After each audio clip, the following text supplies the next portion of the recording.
सभी छात्र एवं छात्राओं का स्वागत है अपने YouTube चैनल में फिर आपके बीच और नए लाइव क्लास को लेकर के आपके सामने प्रस्तुत हूं। तो केमिस्ट्री की थोड़ी चर्चा करते हैं और आपके सामने हम उपस्थित हैं।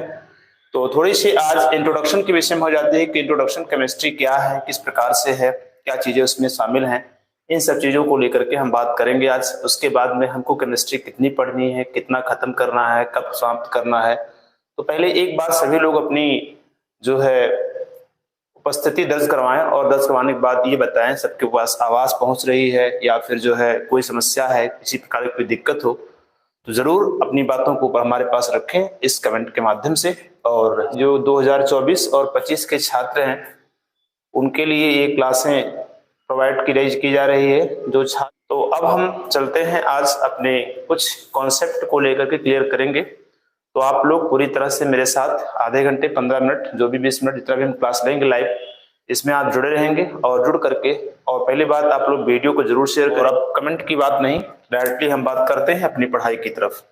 और अपनी पढ़ाई की तरफ हम चर्चा करते हुए कुछ पॉइंट को आपके सामने रखने जा रहे हैं जिनको लेकर के आप लोग अनभिज्ञ हो सकते हैं या फिर जानकारी नहीं हो सकती है। क्योंकि मेरा मतलब है कोई भी चीजें अगर आप पढ़ाई करते हैं तो सबसे पहले आपको ये जानकारी होना चाहिए कि हम पढ़ने क्या जा रहे हैं, जिस चीज को हम पढ़ने जा रहे हैं क्या मेरे उसके विषय मुझे जानकारी है या नहीं है, या फिर कोई व्यक्ति हमसे इस चीज के सवाल कर सकता है, हमारे प्रश्न कर सकता है।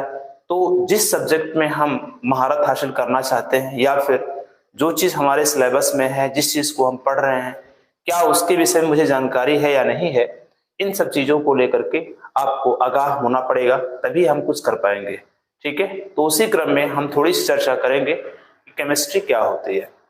रसायन जो विज्ञान है उसका जो मुख्य आधार स्तंभ है।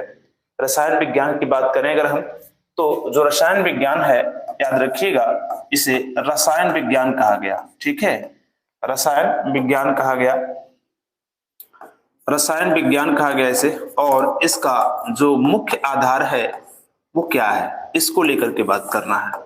ठीक है, साथ ही साथ आपको बता देना चाहता हूं कि जिस प्रकार से भौतिक विज्ञान के जो जन्मदाता हैं वो कौन है, न्यूटन है, उसी प्रकार से रसायन विज्ञान के जन्मदाता भी एक होते हैं, उनका नाम है लेवासिये नाम है। क्या नाम है? लेवासिये नाम है। तो हम इस रसायन विज्ञान की बात करें हम तो क्या है, सुनो बात को थोड़ी सी देखो। रसायन विज्ञान जो है, रसायन विज्ञान की बात करें हम तो इसको इंग्लिश में कहते हैं केमिस्ट्री कहते हैं, CHEMISTRY। क्या कहते हैं? केमिस्ट्री कहते हैं। ठीक है, हर चीज का हमने पिछले क्लास में ही बताया था, हर चीज का स्टार्टअप थोड़ा कठिन होता है जब, लेकिन उसकी मुझे उस मार्ग में मुझे एक चलाने वाला या कोई मिल जाता है तो स्टार्टअप क्या होता है, आसान हो जाता है। इसलिए मैं बता रहा हूं स्टार्टअप थोड़ा कठिन हो सकता है। केमिस्ट्री ऑलरेडी लोगों को ऐसा लगता है कि बहुत ही कठिन है, लेकिन मैं मानता हूं केमिस्ट्री बहुत ही आसान है, बस उसके स्टार्टअप को ध्यान देना है।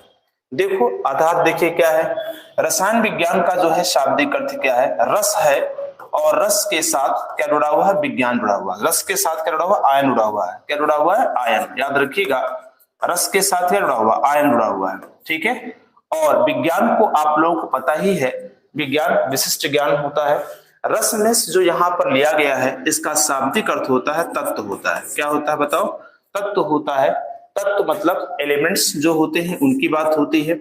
और आयन की अगर बात करें हम तो आयन क्या होता है, एक होता है पॉजिटिव और क्या होता है, एक नेगेटिव होता है। ठीक है, दो प्रकार के आयन होते हैं। फिर बात वही आ गई यहाँ पर भी कि अगर ये आयन पॉजिटिव नेगेटिव केमिस्ट्री में है तो फिजिक्स में जो आयन हमको प्राप्त हुए थे, डॉक्टर बेंजामिन फ्रैंकलिन ने क्या किया था, जो इसके विषय में रिसर्च करके बताया था कि वो पॉजिटिव नेगेटिव क्या है। जब यहाँ पॉजिटिव नेगेटिव आ रहा है तो वहां की जो है वो क्या है, तो इन दोनों में क्या अंतर है। क्या मेरे दिमाग में इसका प्रश्न जरूर उठेगा कि क्या इसमें दोनों में अंतर है क्या? बिल्कुल नहीं, अंतर नहीं है। देखो हमने पहले कहा कि जब भी कोई चीजें होती हैं एनर्जी का रूपांतरण होना, हमारे जीवन में क्या होता है, एनर्जी का सारा खेल है और एनर्जी का क्या होता है, रूपांतरण होता है जीवन में। तो एनर्जी का जो रूपांतरण है वो किस प्रकार से हो रहा है, किसी के द्वारा हम किसी में देते हैं, क्योंकि हम जो वहां हमने जो है फिजिक्स में जो मैंने बात किया positive and negative, doctor Benjamin Franklin के अकॉर्डिंग जो बात हमने किया वहां पर भी एनर्जी का रूपांतरण ही तो हुआ।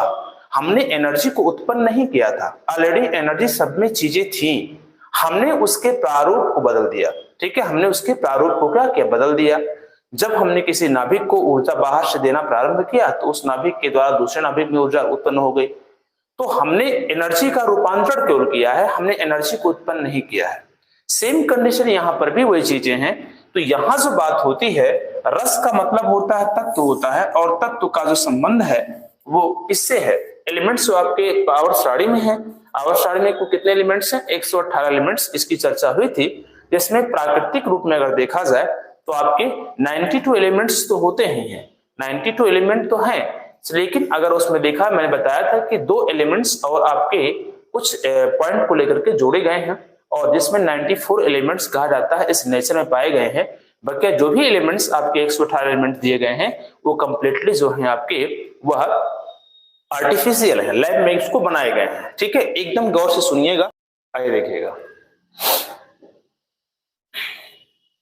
तो हम जो बात कर रहे थे यहाँ पर कि जो एलिमेंट्स हैं, जो तत्व हैं, तत्व का संबंध जो है पदार्थ से है।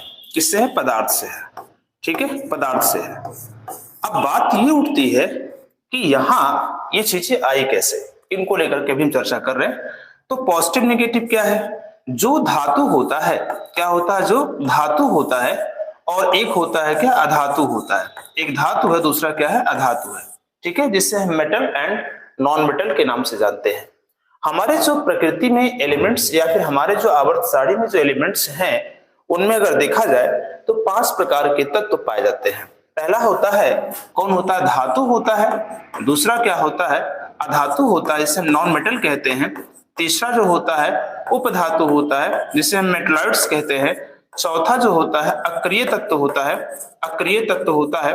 और पांचवा जो होता है उसे हम कहते हैं रेडियो एक्टिव एलिमेंट कहते हैं। क्या कहते हैं, रेडियो एक्टिव एलिमेंट कहते हैं,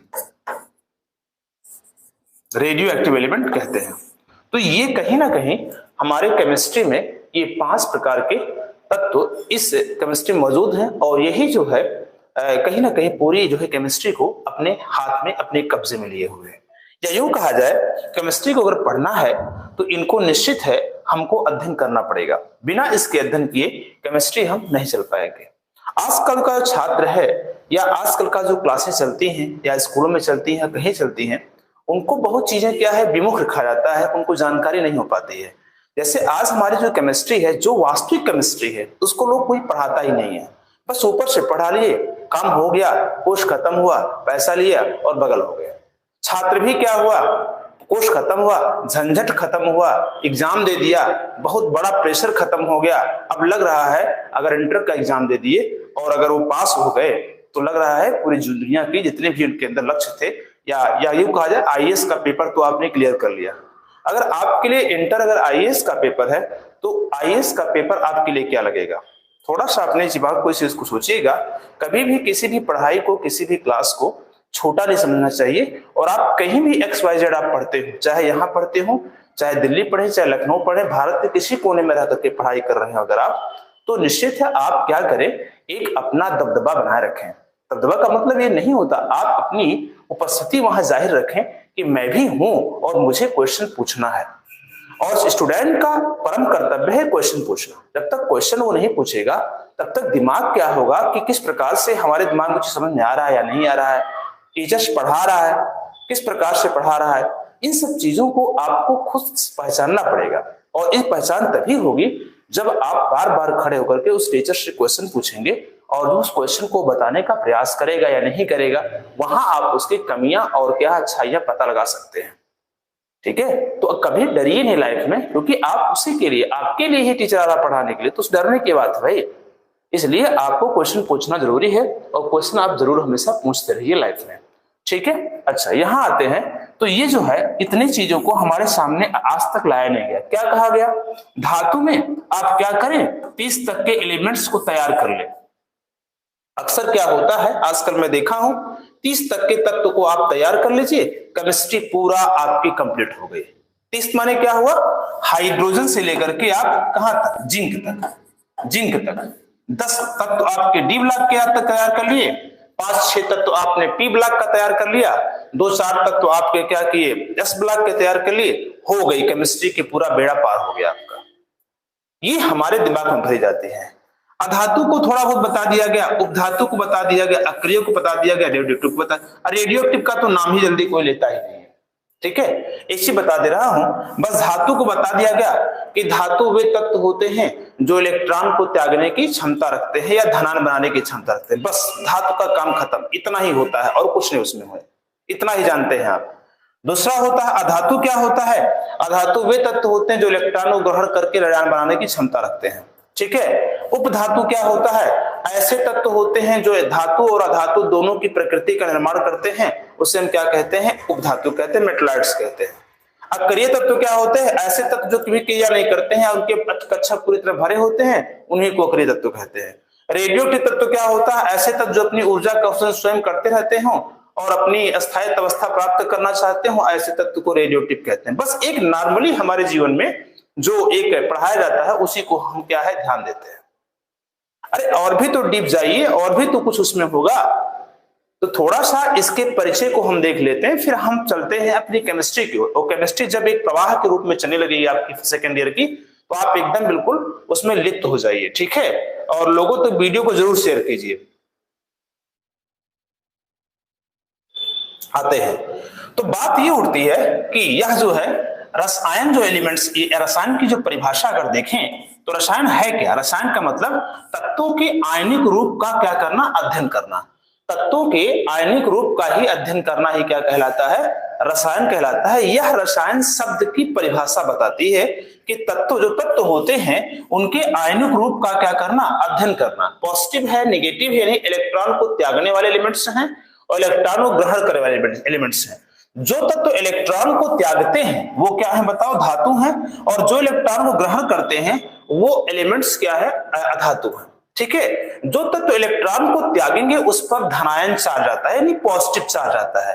अब इलेक्ट्रॉन को त्याग रहा है तो पॉजिटिव चार्ज कैसे आया, इलेक्ट्रॉन को ग्रहण कर रहा है तो पॉजिटिव नेगेटिव चार्ज कैसे आया। तो एक शब्द आता है केमिस्ट्री में, हमारे सामने कई बार आया होगा वो चीजें, और वह चीज है आयनन विभव या आयनन ऊर्जा कहते हैं उसे। इलेक्ट्रॉन एंथैल्पी भी का बात की गई है, इलेक्ट्रॉन एंथैल्पी की चर्चा भी की गई है। और बता दूं मैं आपका जो है इलेक्ट्रॉन सॉरी आयनन ऊर्जा हो गई, और एक होती है आयनन जो है एंथैल्पी की लेकर चर्चा कर जाती है। तो एंथैल्पी क्या है उसके विषय में चर्चा करूंगा, और आयनन ऊर्जा क्या है। आयनन विभव जो होता है, आयनन जो विभव है, आयनन विभव, कई प्रश्न ऐसे हैं जो हमारे दिमाग में, हमारे सामने तो आए ही नहीं है कभी, या आए होंगे तो उसके विषय में कोई बताया नहीं गया है। अब आयनन विभव अगर है तो अगर आपसे पूछो कि आयनन विभव क्या है तो बहुत सारे छात्र इसका आंसर शायद नहीं दे पाएंगे। क्या कोई बता सकता है? चलिए, कोई जवाब नहीं आ रहा है। देखो, आयनन ऊर्जा क्या होता है कि जब कोई भी तत्व, नाभिक है मान लीजिए, और इस नाभिक के चारों तरफ इलेक्ट्रॉन क्या करता है, चक्कर लगाता है। इलेक्ट्रॉन क्या करता है, चक्कर लगाता है। तो इस नाभिक से जो इलेक्ट्रॉन होता है, इलेक्ट्रॉन बाहर निकलता ना, तो इलेक्ट्रॉन को बाहर निकालने में जो ऊर्जा क्या है दी जाती है, इलेक्ट्रॉन को बाहर निकालने में जो ऊर्जा क्या है दी जाती है, कोई इलेक्ट्रॉन मान लीजिए बाहर निकल रहा है तो जो इलेक्ट्रॉन निकालने में क्या होती है, जो ऊर्जा दी जाती है वही क्या होता है, जरा बताइएगा, उसका आयनन विभव होता है या आयनन ऊर्जा होता है। तो को हमने बता दिया। अच्छा, यहाँ केमिस्ट्री को लेकर चर्चा हम थोड़ा कर लेते हैं कि केमिस्ट्री क्या है। आते हैं केमिस्ट्री को लेकर चर्चा करते हैं। अब केमिस्ट्री जो हमारी इंग्लिश शब्द है वो किससे बनी हुई है, देखो ध्यान सुनिएगा बात को, ठीक है। केमिस्ट्री का जो संबंध है वो किससे बताओ, कीमिया से है। कीमिया शब्द से है। और कीमिया जो शब्द है ये कहां से लिया गया है, मिस्र से लिया गया है। कहां से लिया गया है, मिस्र से। जो कीमिया शब्द है वो मिस्र से लिया गया है, और इसी कीमिया जो मिस्र है, मिस्र में कीमिया कहा जाता था, और कीमिया का जो शाब्दिक अर्थ होता है वो होता है काला रंग होता है। क्या होता है, काला रंग होता है, याद रखिएगा। कीमिया का जो शाब्दिक अर्थ होता है वो काला रंग होता है। मिस्र में जो मिट्टी होती थी, चूंकि वहां काला को अपनी भाषा में क्या कहते हैं, काला को क्या करते हैं अपनी भाषा में जो है वहां पर उसे कहा जाता है क्या,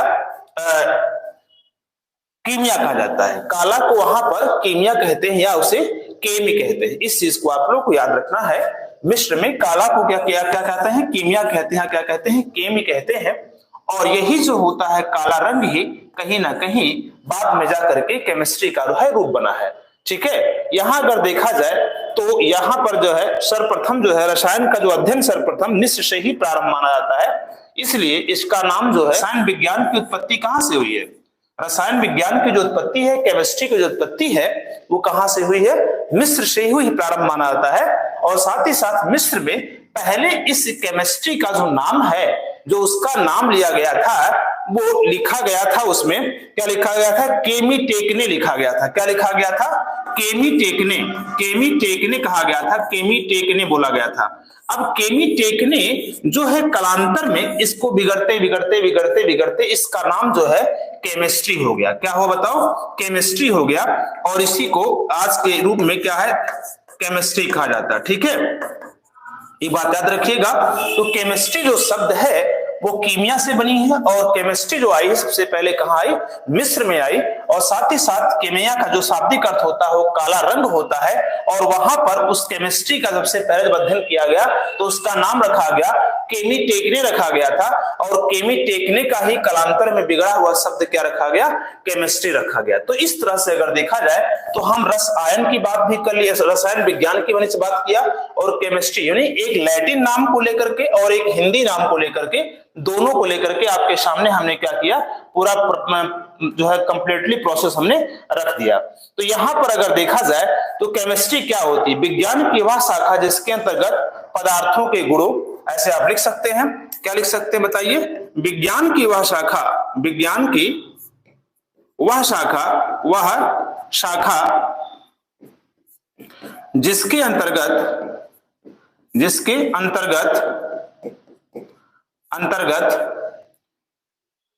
हम क्या कहते हैं बताइए? जिसके अंतर्गत हम पदार्थ के गुणों, संगठन, संरचना, पदार्थ के गुणों, संगठन, संरचना का अध्ययन करते हैं। क्या करते हैं? अध्ययन करते हैं। ठीक है, उसे रसायन विज्ञान कहते हैं। रसायन विज्ञान कहते हैं। रसायन विज्ञान कहते हैं, याद रखिएगा इसको, रसायन विज्ञान कहते हैं। अब आपको शायद नहीं भूलेगा, कहते हैं, अब आपको शायद इस चीज के विषय में नहीं भूलेगा। अच्छा, अब यहां बात करते हैं हम, तो विज्ञान की वह शाखा जिसके अंतर्गत हम पदार्थ के गुणों, संगठन, संरचना का अध्ययन करते हैं, उसे हम क्या कहते हैं? रसायन विज्ञान कहते हैं। अच्छा, आगे बढ़े अगर लोग, ये कंप्लीटली हो गया। अब आप बात करें अगर हम, तो यहां जो बात होती है कि इसका एक, अगर इसको आपने स्क्रीनशॉट ले लिया तो स्क्रीनशॉट ले लेंगे। स्क्रीनशॉट लेने से ये हो जाए कि आपके पास इसका जो है परिभाषा रहेगा, और अगर परिभाषा आपको नहीं पता है तो पूरी तरह से आप इसको पता कर ले। और ये एक इसका हमने एक डायग्राम, एक ढांचा बनाया। आगे बढ़ने का प्रयास करें, और आगे बढ़ने क्रम में अगर देखें हम तो आगे क्या होता है, देखो ध्यान से।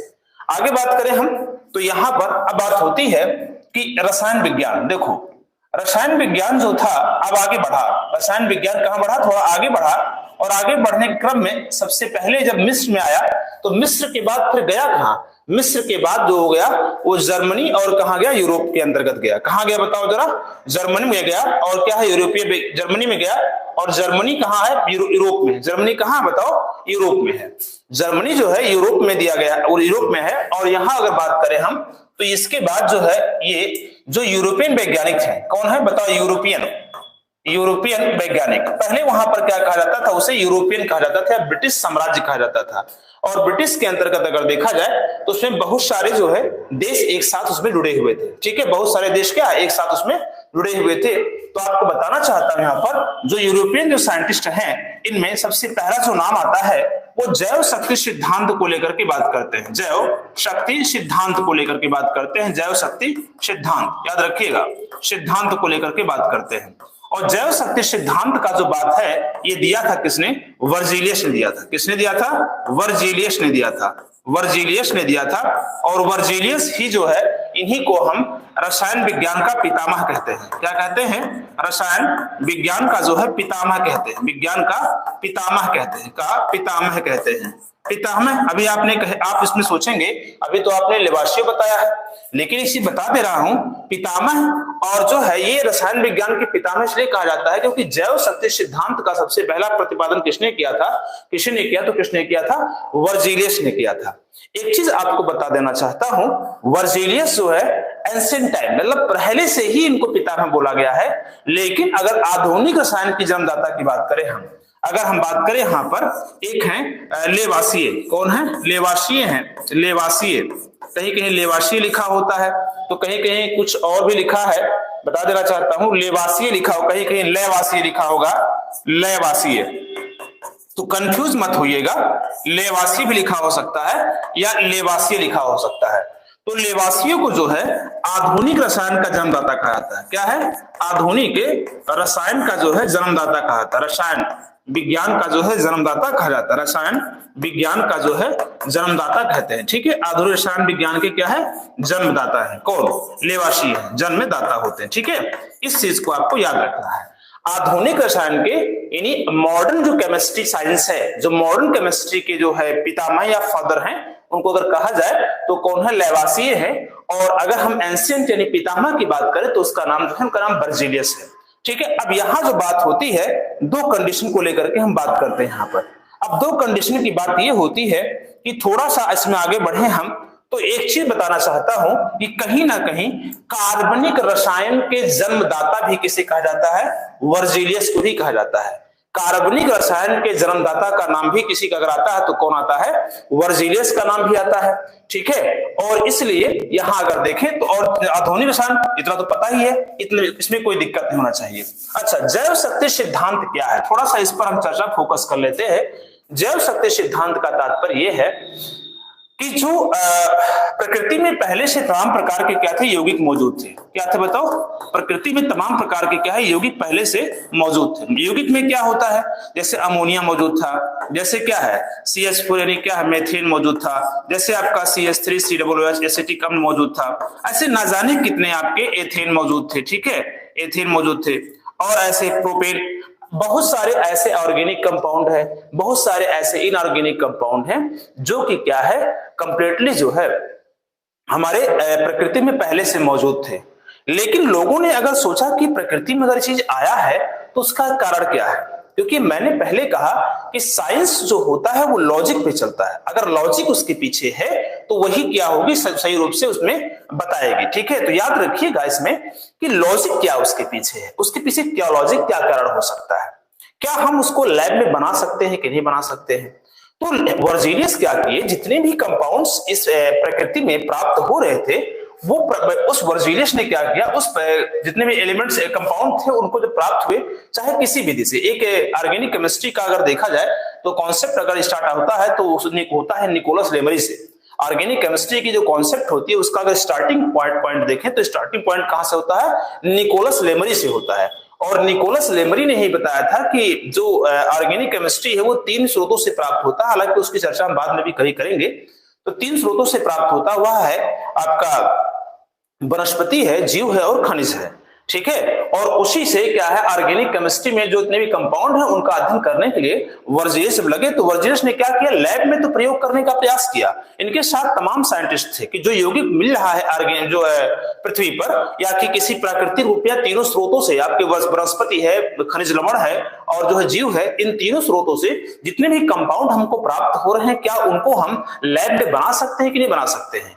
तो उन्होंने क्या है अथक प्रयास किया, बहुत सारा प्रयोग किया, बहुत सारे उसको लेकर के उनके साथ वैज्ञानिक भी थे, पूरी टीम लगी हुई थी।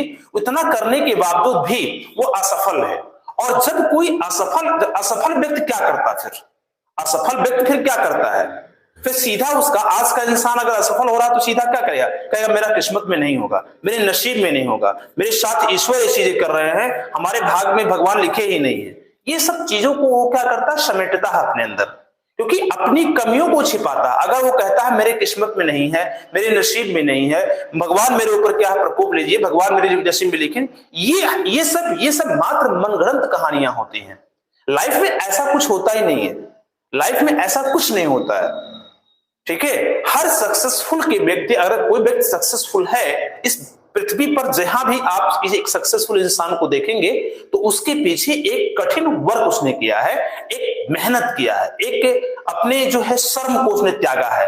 अपने जो है आजकल क्या छोटे काम करने में आपको श्रम आती है, तो क्या है छोटे कामों में क्या उसको स्टार्ट किया उसने। मैंने क्या कहा, स्टार्टअप क्या होता है, कठिन होता है। हर एक चीज का स्टार्टअप क्या होता है, कठिन होता है। और उस स्टार्टअप में अगर व्यक्ति क्या है स्टार्ट में ही क्या थक गया तो फिर आगे क्या होगा, आगे तो बहुत सारे चीजों से करना है। तो वहां अगर देखें हम तो वो चीजें स्टार्टअप अगर नहीं मिल पाई उसे, तो वो क्या कहता है, नसीब को अपना देना लगता है, भाई मेरे नसीब में ये चीज नहीं है। अरे नसीब क्या होती है, नसीब तो बाद में बनेगी, पहले तुम कर्म तो करो। कर्म करना ही नहीं चाहते हो, नसीब को पहले क्या है दोष दे रहे हो। अरे एग्जाम अगर देना है तो पहले पढ़ाई तो करो। अब एग्जाम तुम पढ़ाई किए नहीं, एग्जाम में बैठ गए, नंबर कम आया, अरे हमारा नसीब ही फूटा हुआ था कि हमारा जो है नंबर कम हो गया। वो लड़का मुंबई से आया, वो एग्जाम दिया, वो पास हो गया। अरे पास होना जीवन का एक बहुत बड़ा मुद्दा नहीं है, लक्ष्य होना वो चीज नहीं है। अरे पास होने के साथ साथ आपके जीवन में एक लक्ष्य भी है। अरे आप 30% पा रहे हैं, 50% पा रहे हैं, 60% पा रहे हैं, 70 पा रहे हैं, 90 95% पा रहे हैं, ये माने हमारे जीवन में नहीं लगता है। हम अगर जो है अगर आप 95% पा करके 100% पा करके हम असफल व्यक्ति हैं, तो वो डिग्री केवल झोले में टांग कर कहीं क्या है घर में किसी कोने में टुड़िया खोटी पे लगी रहेगी, टंगी रहेगी, कोई मतलब नहीं, कोई पूछने वाला नहीं आएगा। और 60%, 45%, 50% पा करके आप अगर एक अच्छे इंसान बन रहे हैं ना, तो फिर आपसे डिग्री पूछने भाई साहब इंटर में आप कितना परसेंट पाए थे, ये पूछने नहीं आएगा कोई। इसलिए सफलता आपके डिग्रियों नहीं देखती है, ज्ञान अलग चीज होती है, डिग्री अलग चीजें होती है। ठीक है, तो यहां मैं जो बताने जा रहा हूं कि वर्जिलियस ने इसको किया तो, लेकिन जब उनको असफल हासिल करना तो प्रारंभ किया ना, असफलता मिली बात उसकी अलग है, लेकिन उन्होंने कर्म स्टार्ट किया। अब उससे असफल हुआ तो वर्जिलियस के दिमाग में क्या आया, क्योंकि उस समय वर्जिलियस के टाइम में क्या होता था, लोग अध्यात्म को ज्यादा मानते थे। तो अध्यात्म को जब ज्यादा मानते थे तो सीधे उन्होंने क्या कहा कि ये मेरे बस की बात नहीं, मानो इस चीज को नहीं कर सकता। जो चीजें जितने भी आप इस कंपाउंड को देख रहे हैं या कंपाउंड जितने भी आपको मिल रही हैं इस प्रकृति में, अगर हम उसको लैब में बनाने का प्रयास करें तो वो निश्चित हमको मिलेगा ही नहीं, वो बिल्कुल नहीं मिलेगा, हम बना ही नहीं सकते हैं। कारण यह है कि ये सब जो भी बनाया है किसी ईश्वर ने बनाया होगा, किसी कुदरत ने बनाया होगा, किसी शक्ति का कारण है। कोई ऐसी शक्ति इसके पीछे है, कोई इसके पीछे पावर है जिसके कारण ये चीज बना हुआ है। हम इसका बिल्कुल निर्माण नहीं कर सकते, हम इसका निर्माण बिल्कुल ही नहीं कर सकते, हमारे इस बस की बात नहीं है ये। और इसी के आधार पर उन्हें जब कहा कि इसके पीछे किसी शक्ति का हाथ है, तो शक्ति का हाथ होने के कारण इसको क्या कहा गया, जैव शक्ति सिद्धांत कहा गया। क्या कहा गया, जैव शक्ति सिद्धांत। और जैव शक्ति सिद्धांत के जो जन्मदाता हैं, जो उनके जो है सिद्धांत करता है, वो कौन है, वर्जिलियस। वर्जिलियस ने ही क्या किया था, इनको क्या सिद्धांत दिया था। और कहीं ना कहीं केमिस्ट्री में अगर पूरी तरह ऑर्गेनिक केमिस्ट्री में अगर तूफान लाने वाले कोई व्यक्ति हैं तो वो कौन है, वो वर्जिलियस ही है। और आज जानते हैं ऑर्गेनिक केमिस्ट्री जो कार्बनिक रसायन होता है, और इस कार्बनिक रसायन का जो कंपाउंड है, लगभग कितने कंपाउंड है, 20 लाख से अधिक कंपाउंड है। कितने बताओ, 20 लाख से अधिक कंपाउंड है किसमें, ऑर्गेनिक केमिस्ट्री में। यहां तो हमको 118 एलिमेंट नहीं याद होता है। हमारे टीचर लोग जो समाज में बैठ करके जो है अपने आप को गुणगान करते हैं, वो क्या कहते हैं, 30 क्वेश्चन 30 एलिमेंट्स तैयार कर लो, पूरी केमिस्ट्री तैयार हो गई। अरे भाई साहब थोड़ा सा दिमाग को सोचिएगा। अरे ये 20 लाख से अधिक कंपाउंड है, यहाँ 30 से काम चलने वाला नहीं है कि 30 आपने याद कर लिया, पूरी केमिस्ट्री आपने मुट्ठी में कर लिया। इसलिए मैं बोल रहा हूं कि 30 नहीं, अरे 118 है, 118 तक पूरा याद कर डालो। ठीक है, और नहीं याद हो उसके बाद भी अगर जिंदगी में आए तो वो भी याद कर डालो। ठीक है, गाने याद हो जाते हैं, सब कुछ याद हो जाते हैं लाइफ में। ये पता नहीं क्या हो गया है, ये इतना याद ही नहीं होता है, बार बार हमको भूल जाता है, बार बार हमको भूल जाता है। पढ़ाई करने बैठता हूं तो नींद आने लगती है, कभी कुछ और करने बैठता हूं, अगर पढ़ाई करता है तो आंख से आंसू आने लगता है, पानी निकलने लगता है आंख से, वासी आने लगती है, खांसी आने लगती है, सारे चीजें जितनी भी दिक्कतें आती हैं हमारे जीवन में, जैसे ही पढ़ाई करने बैठो सब कुछ आने लगती है। तो जीवन में हर चीज जो है, पढ़ाई इतना बहुत कठिन आसान भी नहीं है कि आप उसको आसानी से कर लेंगे। बहुत सारी अच्छी चीज पे करने पर ना होती बहुत सारी कठिनाई मिलती है हमको, लेकिन उसको करना पड़ता है। ठीक है, ये सब एक बहाना है मात्र हमारे जीवन में कि हम ये सब नहीं कर पा रहे हैं। अगर ये सब नहीं कर पाते तो आजकल कितने लोग आईएएस बन के घूम रहे हैं, ऐसे नहीं बनते। और हमारे जो अकार्बनिक रसायन है, अकार्बनिक जो रसायन होते हैं, ये अकार्बनिक रसायन जो होते हैं, ये कंप्लीटली जो है इसमें 4 लाख से अधिक कंपाउंड है। कितने हैं? 4 लाख से अधिक कंपाउंड है। यही 30 तक याद करने से 4 लाख से अधिक कंपाउंड आप ज्ञान प्राप्त कर लेंगे। ये 30 तक अगर आप याद कर लीजिएगा तो 4 लाख से अधिक कंपाउंड मिल जाएगा, और 30 तक याद कर लेंगे तो 20 लाख से अधिक कंपाउंड का आप अध्ययन कर लेंगे। क्या लॉजिक हमारे जीवन में दी जाती है, क्या लॉजिक हमारे जीवन में दी जाती है, और हमारे द्वारा जो दी जाती है, हमारे द्वारा छोड़ दीजिए। आजकल के छात्र भी इस पर कह रहे हैं, अरे सर 30 तक अगर हम को याद ही करना है तो 118 दिया क्यों? फिर ये कभी हमारे दिमाग में प्रश्न नहीं आता है, आना चाहिए ना। ठीक है, बस छोटे में जितना छोटा हो पाए उतने में अगर हम काम चलाएं तो बहुत बढ़िया बात है। तो ये चीजें हम जो बात करने वाले थे, इनको आप एक जगह कहीं नोट कर लीजिएगा इसको, कि ये चीजें हमारे जो है लिए इंपॉर्टेंट हैं, और ये चीजें आज तक आप जानते नहीं थे, इसको आप थोड़ा सा अपने दिमाग में रखिएगा। आगे बढ़े, थोड़ा सा और हम बात कर लेते हैं कुछ और पॉइंट को लेकर के। ठीक है, बस 10 मिनट और टाइम आपका लेंगे, इसके बाद में हम बात कर देंगे कुछ और। अच्छा, अब जब बात हो गई है तो आते हैं हम पदार्थ को लेकर के।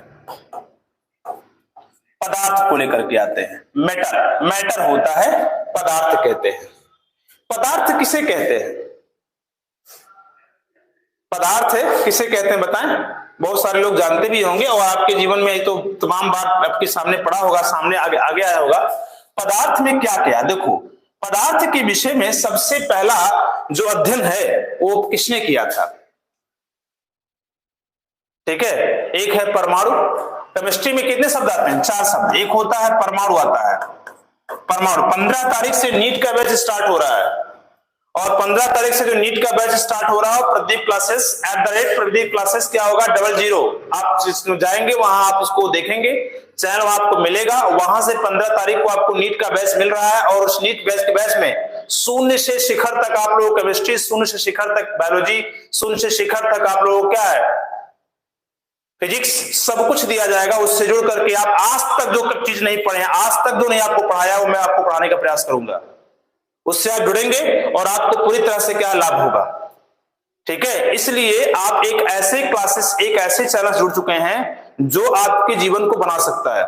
इसलिए मैं बोल रहा हूं कि आप जुड़िए और पढ़ाई कीजिए, एकदम डीप से डीप नॉलेज प्राप्त कीजिए, और ऐसा कीजिए कि आप भी क्या है हमारे जैसे, हमसे उच्च बनने का प्रयास कीजिए, और अच्छे जो है पद पाने का प्रयास कीजिए। एक लक्ष्य बनाइए। आइए देखते हैं, हमारे जो है केमिस्ट्री में 4 शब्द का प्रयोग है। परमाणु है, और बताओ क्या है? अणु है, जिसे मॉलिक्यूलर बोलते हैं, और क्या बताओ? यौगिक है, जिसे हम कंपाउंड कहते हैं, और लास्ट का बताओ कौन सा? मिश्रण है। ये 4 शब्द जो होते हैं हमारी केमिस्ट्री में है, और केमिस्ट्री इसी के चारों तरफ क्या होती है? घूमती है। इन्हीं 4 को समझना है। जिस दिन आप 4 को समझ गए ना, पूरी केमिस्ट्री आपकी मुट्ठी में हो गई। लेकिन इसी 4 को समझाता नहीं। बस कह लीजिए परमाणु किसे कहते हैं? परमाणु किस तत्व का सूक्ष्म का जो रासायनिक क्रिया में भाग लेता है पर स्वतंत्र अवस्था में नहीं रह सकता। बस परमाणु हो गया। परिभाषा हम जान गए, हम पूरी केमिस्ट्री जान गए। परमाणु किसी तत्व का वह सूक्ष्मतम कण है। पहले आप याद रखिए, सूक्ष्मतम, सूक्ष्मतम का मतलब हुआ स्टार्ट पॉइंट। ब्रह्मांड की अगर उत्पत्ति हुई, इतने बड़े बड़े गोले हमारे कहां हैं? ब्रह्मांड में हैं। हमारे ब्रह्मांड में इतने बड़े बड़े प्लैनेट्स हैं, इतने सौरमंडल हैं। अरे भाई साहब, उस सौरमंडल का, उस ब्रह्मांड का पहला पार्टिकल कौन है? परमाणु है। बस परमाणु को हम क्या कह दिए? किसी तत्व का वह सूक्ष्मतम कण जो रासायनिक क्रिया में भाग लेता है परंतु स्वतंत्र अवस्था में नहीं रह सकता, उसे परमाणु कहते हैं। बड़ा आसानी से आपने बोल दिया इस चीज को। थोड़ी सी तो उसकी गहराई को पकड़िए कि परमाणु है क्या? वो प्रारंभिक अवस्था, स्टार्ट पॉइंट है। उस स्टार्ट को पकड़ना इतना आसान काम नहीं था, या नहीं है। जब मैं नहीं था तभी वो था। याद रखिएगा, जब मैं नहीं था, इस पृथ्वी पर मानव नहीं था, तब से वो है। और उसी को समझने में हम छोटी सी परिभाषा दिए, आराम से समझ गए क्या चीज होती है। ठीक है, इसलिए मैं बोल रहा हूं हर चीज को आप अच्छी तरह समझे। इसी परमाणु से ही स्टार्ट होता है केमिस्ट्री, और मिश्रण पे आगे क्या होता है? समाप्त हो जाता है। याद रखिएगा इस चीज को। केमिस्ट्री परमाणु से ही स्टार्ट होती है, और मिश्रण पे आगे क्या होती है? संपन्न हो जाती है, खत्म हो जाती है। तो इस 4 शब्द में ही जब पूरी केमिस्ट्री समाहित है तो पढ़ाएगा कौन? इसलिए मैं बोल रहा हूं इसको आप पढ़ें। आते हैं, देखते हैं पदार्थ किसे कहते हैं। पदार्थ किसी विश्व का वह अवयव, विश्व का वह अवयव जिसमें क्या होता है, आयतन होता है, जिसमें क्या होता है, भार होता है, जिसमें क्या होता है, गुरुत्वाकर्षण होता है, ठीक है, जिसमें क्या होता है, जो अपना स्थान घेरता है। क्या घेरता बताओ? अपना स्थान घेरता है। क्या घेरेगा? अपना स्थान घेरता है, स्थान घेरता है, स्थान घेरता है। तो उसमें क्या होता है, द्रव्यमान होता है। द्रव्यमान और भार में डिफरेंस है। अगर द्रव्यमान और भार में अंतर नहीं है तो भार की इंग्लिश वेट होती है और द्रव्यमान की इंग्लिश मास होती है। थोड़ा सा आप लोग अपने दिमाग को रखिएगा, तो क्या भार और द्रव्यमान दोनों एक ही चीज है ना? अलग अलग है, याद रखिएगा। जिसमें क्या होता है, अपना आकार होता है, ठीक है। तो ये सब जो होते हैं, ये जितनी भी चीजें हैं जिसका अपना क्या घनत्व होता है, ठीक है, जिसका क्या होता है, अपना डेंसिटी यानी घनत्व होती है। ऐसे अवयव, विश्व के ऐसे अवयव जिसमें आयतन है, जिसमें क्या है, भार है, गुरुत्वाकर्षण है, स्थान घेरने की क्षमता है, द्रव्यमान है, आकार है, घनत्व है, ये किसी भी जितने भी एलिमेंट्स इस ब्रह्मांड में हैं, जितने भी अवयव इस ब्रह्मांड में हैं, अगर उन ब्रह्मांड के अवयव में कोई भी गुण, उसमें किसी एक गुण की बात कर रहा हूं, सब में चूंकि मिलेगा, लेकिन अगर कोई भी गुण, एक भी गुण उसमें मिल रहा है तो हमेशा वो पदार्थ की श्रेणी में क्या है, शामिल हो जाएगा, पदार्थ की श्रेणी में शामिल हो जाएगा। चलो आप लोगों से एक क्वेश्चन है, जितने भी लड़के, जितने भी छात्र कमेंट इसमें लाइव जुड़े हुए हैं, एक क्वेश्चन में देख रहा हूं, क्वेश्चन दे रहा हूं कि वह कौन सा चीज अवयव है जो पदार्थ की श्रेणी में शामिल नहीं है। चलो बताओ। आकृतिक शोधन, प्रकाश, बिल्कुल बिल्कुल सही। क्या होगा? प्रकाश। प्रकाश जो है हमारा द्रव्य में शामिल नहीं है, याद रखिएगा। लाइट जो होती है वो द्रव्य में शामिल नहीं है, क्योंकि लाइट तो है इस पृथ्वी पर, लाइट तो आ रहा है, लेकिन क्या है, उसमें जो है वो ना तो स्थान घेरता है, ना उसमें भार होता है, ना उसका आकार होता है, ना उसका आयतन होता है। मात्र क्या है, प्रकाश एक ऊर्जा का रूप है, एक विकिरणीय ऊर्जा होती है प्रकाश। इसलिए बता देना चाहता हूं, प्रकाश कभी भी जो है, कभी भी द्रव्य की श्रेणी में शामिल नहीं हो सकता। पदार्थ के सबसे पहले अगर अध्ययनकर्ता कौन है? जॉन डाल्टन है। किसने है? John Dalton. जॉन डाल्टन है जो पदार्थ के विषय में सबसे पहले क्या किया था, उन्होंने अध्ययन किया था। अचानुज भास्कर है आप, चलिए ठीक है। जॉन डाल्टन जो है, ये सबसे पहले क्या है, पदार्थ के विषय में अपना बात किए थे और पदार्थ क्या होता है ये बताए थे। और परमाणु के विषय में सबसे पहला सिद्धांत किसने दिया था? परमाणु के समय में, परमाणु के विषय में सबसे पहला सिद्धांत किसने दिया?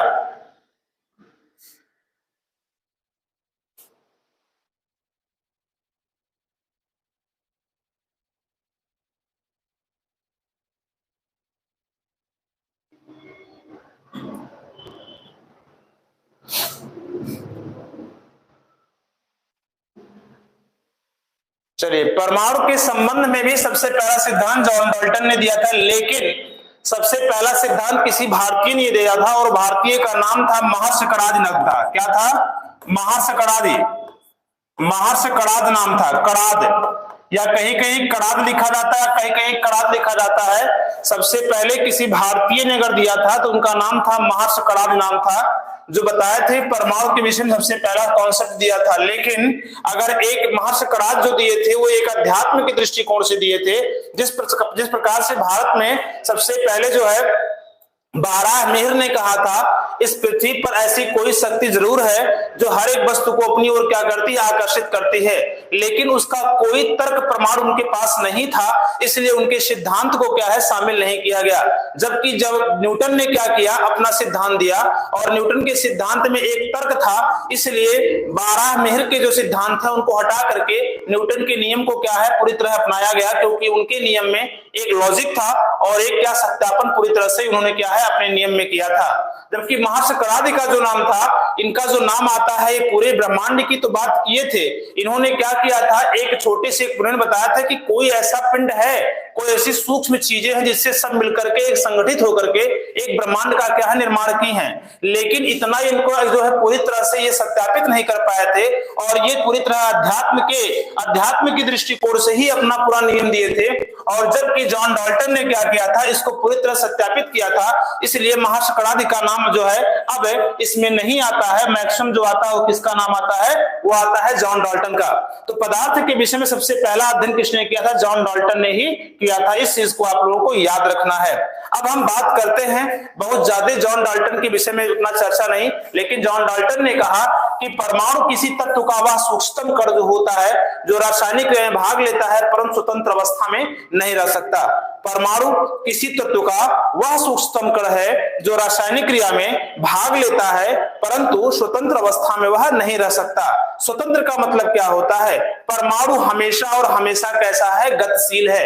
यानी कोई भी चीज इस ब्रह्मांड में कोई भी चीज है तो उसके अगर हम देखते हैं कि वह स्थिर है तो ये हमारी भूल है। अगर हम चेयर को देखें या ईंट पत्थर को देखें, ये सोचें कि वह स्थिर है तो ये हमारी भूल है। ये पहले से ही जॉन डाल्टन ने इसको परिभाषित किया था और पहले से ही इस चीज को जॉन डाल्टन से पहले ही लोगों का माना था कि कोई भी पिंड जो होती है वो स्थिर अवस्था में नहीं होती है, क्योंकि उसके द्वारा उस जो बना हुआ पिंड है वो किसी न किसी सूक्ष्म पार्टिकल से मिलकर के बना होगा, किसी न किसी सूक्ष्म कण से मिलकर बना होगा और वह सूक्ष्म कण क्या है, कभी स्थिर अवस्था में नहीं रह सकता। इसलिए हर चीजें जो है गतिशील हैं और गतिशील होने के कारण ही उसमें क्या होता है, भौतिक परिवर्तन होता है। इसलिए हम जिस चीज को कहते हैं कि ये चीज स्थिर अवस्था मुझे दिखाई दे रही है, ये मेरे नेत्रों की क्या है, भूल है। एक चीज बता दे रहा हूं, जीवन में क्या होता है, सापेक्षवाद का सिद्धांत लगता है। सापेक्षवाद का सिद्धांत का तात्पर्य क्या हुआ, मान लीजिए हम ए हैं और एक क्या है, बी है।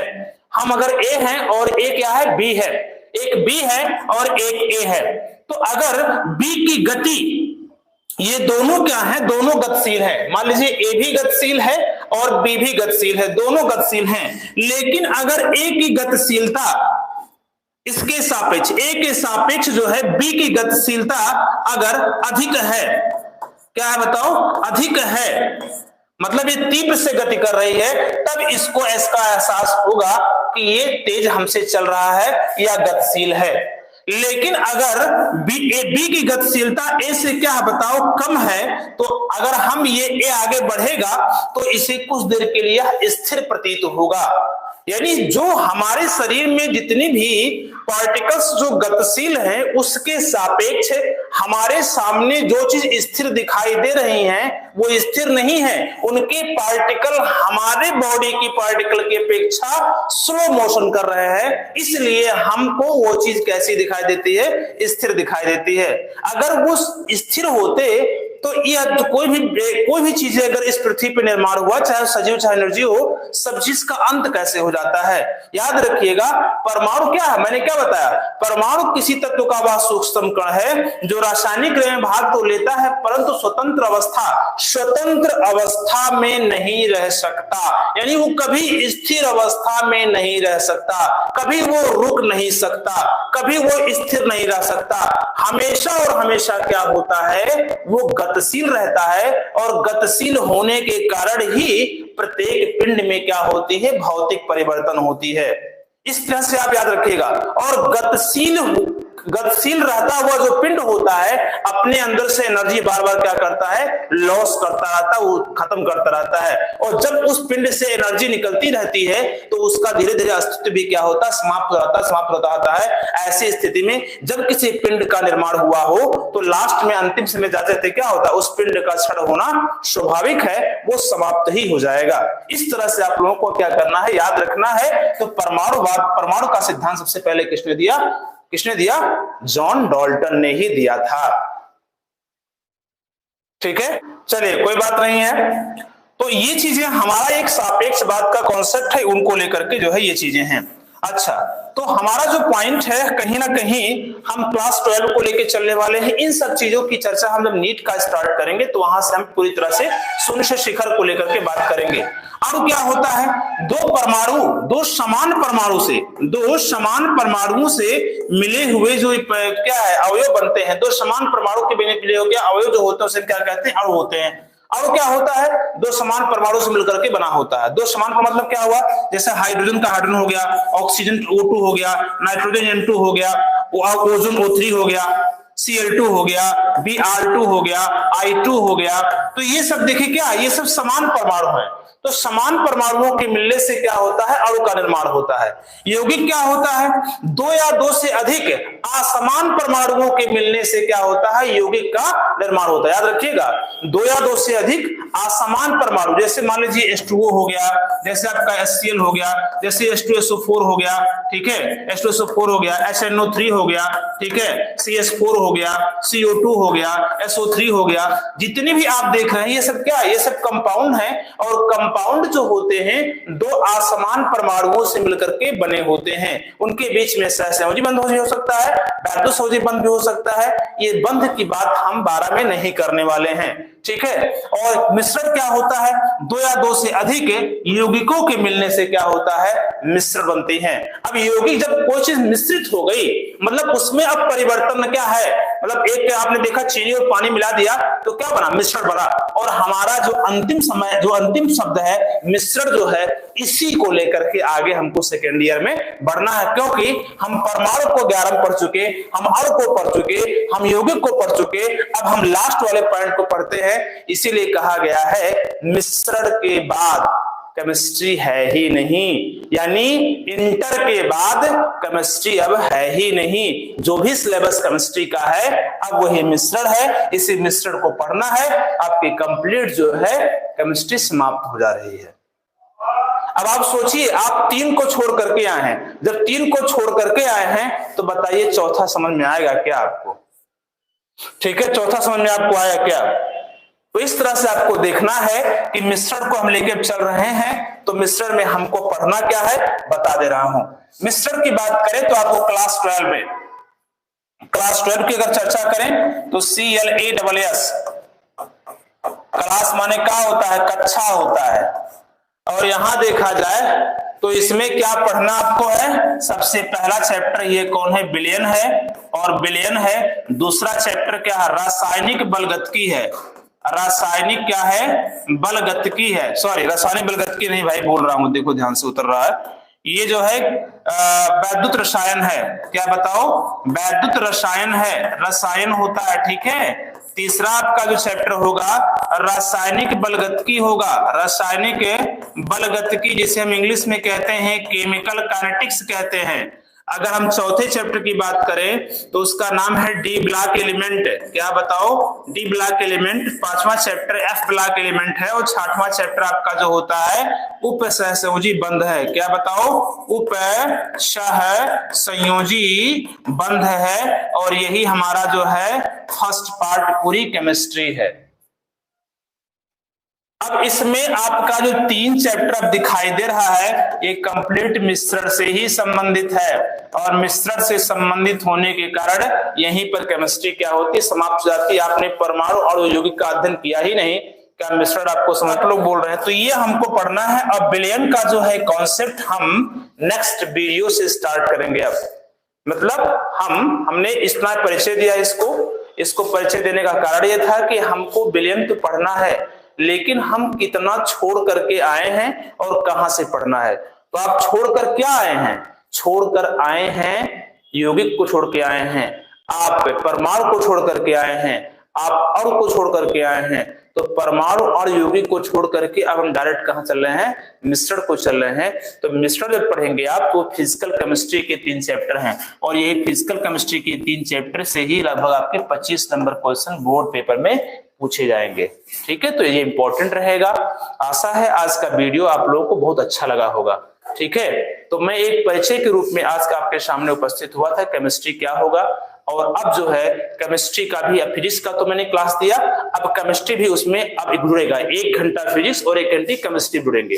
अब किसी दिन बायोलॉजी का परिचय लेकर के आता हूं, फिर बायोलॉजी उसके साथ अटैच हो जाएगी। यानी 10 मार्च के बाद से आप लोगों का तीनों क्लास एक साथ चलना प्रारंभ हो जाएगा। तो आप लोग क्या करें, जुड़े रहें, साथ ही साथ ऑफलाइन बैच स्टार्ट ज्वाइन करते रहें। ऑफलाइन में आप पूरी तरह समझें और ऑनलाइन में जाकर के पूरी तरह रिवीजन करने का पूरी तरह से प्रयास करें। वीडियो को जरूर शेयर करें, जैसे शेयर करते रहेंगे भाई ये बात जो है हमको पढ़ाने में लाभ मिलेगा, थोड़ा मेरा भी मनोबल क्या होगा, बढ़ेगा। तो आप लोगों से अच्छे क्या शिक्षा देने का हम प्रयास करेंगे। ठीक है, वीडियो सुनने का आया है तो लाइक करें, शेयर करें, सब्सक्राइब करें, मैक्सिमम लोगों तक पहुंचाने का प्रयास करें। समस्याएं सबके पास है, याद रखिएगा इस चीज को। समस्याओं को बहाना लेकर के जिंदगी को क्या बर्बाद मत कीजिए अपने आप को कि मेरे पास समस्या, मैं कुछ नहीं कर सकता हूं। एक बार बता दे रहा हूं, समस्याओं के साथ रहोगे तो हमेशा समस्या मिलेगी। एक समाधान व्यक्ति के साथ रहो, कभी भी समस्या आपके सामने नहीं आएंगी। इसलिए समस्या का बहाना मार करके अपने जीवन को बर्बाद मत करो, अपने पैर में कुल्हाड़ी मत मारो, अपने क्या है ख्यालात को बदलो, समय को बदलो, जज्बात को बदलो और एक अच्छी पढ़ाई करने का प्रयास करो, जिससे क्या लाइफ में कुछ बन सको। मैं हूं आपका साथ हमेशा क्या देने का प्रयास करूंगा। धन्यवाद।